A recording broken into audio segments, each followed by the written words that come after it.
শপথ করিতেছি যে আমি যে কর্তব্যভার গ্রহণ করিতে যাইতেছি তাহা সমিতির বিধান অনুযায়ী ও বিশ্বস্ততার সহিত পালন করিব। আমি বাংলাদেশ চলচ্চিত্র শিল্পী সমিতির গঠনতন্ত্রের প্রতি বিশ্বাস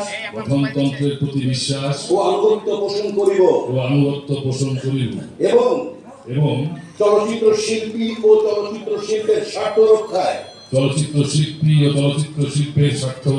আমার কর্তব্য পালনকে ব্যক্তিগত স্বার্থের দ্বারা প্রভাবিত হইতে দিব না। Thank you very much.